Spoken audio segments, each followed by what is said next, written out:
بسم اللہ الرحمن الرحیم۔ پیارے بچوں السلام علیکم۔ پیارے بچوں آئیے سنتے ہیں آج کی کہانی جناب فاطمہ کی روٹیاں۔ دوپہر کا وقت تھا، سورج ہمیشہ کی طرح سے آسمان میں چمک رہا تھا۔ سورج کی گرمی سے مدینے کے بیابان جل رہے تھے اور مسلمان پیغمبر کے حکم سے خندق کھود رہے تھے تاکہ وہ دشمن کے حملوں کو روک سکیں۔ سروں پر چمکتے سورج کی گرمی میں کام کرنا بہت ہی سخت تھا۔ سبھی تھکے تھے اور بھوکے بھی، لیکن انہوں نے بہت تیزی سے کام کیا اور بہت ہی جلدی خندق تیار کر لی، کیونکہ مکے کے مشرک راستے میں تھے اور وہ کسی بھی وقت مدینے پہنچ سکتے تھے۔ صرف بیلچی کی آوازیں سنائی دے رہی تھی۔ کچھ لوگ پتھروں کو ادھر ادھر کر رہے تھے اور کچھ لوگ زمین کھود رہے تھے۔ جو طاقتور تھے وہ بہت تیزی سے زمین کھود رہے تھے۔ خود پیغمبر خدا صلی اللہ علیہ وآلہ وسلم بھی لگاتار کام کر رہے تھے۔ پیغمبر خدا کو دیکھ کر دوسرے لوگ بھی پورے جوش سے کام کر رہے تھے۔ ایک شخص نے خندق کے آخری حصے سے آواز دی کہ میرا کام ختم ہو گیا ہے، پیغمبر خدا کو خبر دیجیے۔ اسلام کے سپاہیوں میں سے ایک پیغمبر کی طرف دوڑتا ہوا آیا اور بولا، اے پیغمبر خدا، خندق کا کام ختم ہو گیا ہے، اب کیا حکم ہے؟ پیغمبر خدا صلی اللہ علیہ وآلہ وسلم نے خدا کا شکر ادا کیا اور سب کو حکم دیا کہ سبھی خندق سے باہر آ جائیں۔ لوگ خندق سے باہر آ گئے اور سب نے جنگ کا لباس پہن لیا۔ کمانڈر اپنے لشکر کو تیار کرنے لگے۔ رسول خدا خود لشکر میں سب سے آگے کھڑے ہوئے تھے۔ ہوا سے آپ کی ابا اڑ رہی تھی اور آپ نے آنکھوں پر اپنے ہاتھوں سے سایہ کیا ہوا تھا اور نظریں جنگل کے آخری حصے پر تھیں۔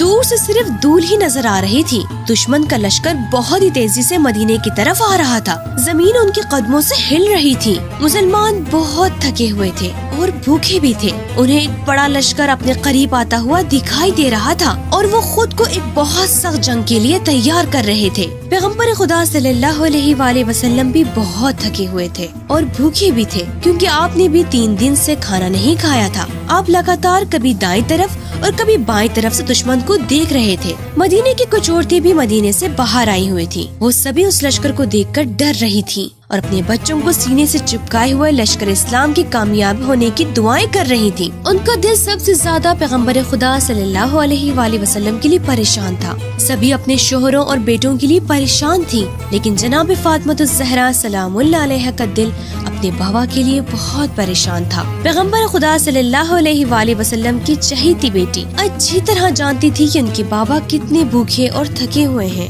وہ اپنے بابا سے بہت محبت کرتی تھی اور ان کے بابا بھی انہیں بہت چاہتے تھے۔ پیغمبر خدا صلی اللہ علیہ وآلہ وسلم جب بھی انہیں دیکھتے تو اپنی جگہ پر کھڑے ہو جاتے تھے اور ان کا استقبال کرتے اور ان کے ہاتھوں کو چومتے تھے۔ آپ بھی اپنے بابا کا ایسا ہی احترام کرتی تھی۔ اس وقت جناب فاطمہ کو بابا کی بھوک اور پیاس کا احساس ستا رہا تھا۔ وہ گھر واپس آئیں۔ ان کا دل چاہ رہا تھا کہ وہ اپنے بابا کے لیے بہترین کھانے کا انتظام کریں، لیکن تھوڑے سے آٹے کے علاوہ گھر میں کچھ بھی نہیں تھا۔ انہوں نے جلدی سے آٹا گوندا اور کچھ روٹیاں بنائی۔ روٹیاں بہت چھوٹی تھیں۔ آپ سوچنے لگی کہ کیا صرف یہ چھوٹی چھوٹی روٹیاں ہی لے کر جاؤں؟ انہیں اپنے بابا کی بھوک پریشان کر رہی تھی۔ جلدی سے روٹیوں کو کپڑے میں لپیٹا اور میدان جنگ کی طرف بڑھنے لگی۔ میدان کے قریب پہنچتے ہی لشکر کے سپاہیوں کی آواز سنائی دینے لگی۔ جب پہنچی تو جنگ شروع ہو چکی تھی۔ دشمنوں کے بہت سے سپاہی خندق پار کر کے ادھر آ چکے تھے اور اسلام کے سپاہی ان سے جنگ کر رہے تھے۔ جناب فاطمہ الزہرا سلام اللہ علیہ نے کسی کو پیغمبر خدا کے پاس بھیجا۔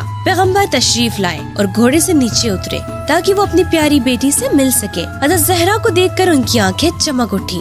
جناب فاطمہ نے اس کپڑے کو کھولا اور اس میں سے روٹیاں نکالی جو اب تک گرم تھی۔ آپ نے بڑی ہی محبت سے پیغمبر خدا صلی اللہ علیہ وآلہ وسلم کو وہ روٹیاں دی۔ پیغمبر خدا صلی اللہ علیہ وآلہ وسلم مسکرائے اور فرمایا، میری پیاری بیٹی، یہ روٹیاں آپ کہاں سے لائی ہیں؟ حضرت زہرا سلام اللہ علیہ نے جواب دیا، بابا جان، یہ میں نے آپ کے لیے خود بنائی ہے۔ روٹیوں کی خوشبو ہر طرف فضا میں پھیل رہی تھی۔ پیغمبر خدا نے ایک نوالا منہ میں رکھا اور فرمایا، یہ تو بہت مزیدار ہے بیٹی، آج 3 دن کے بعد یہ پہلا لقمہ کھایا ہے۔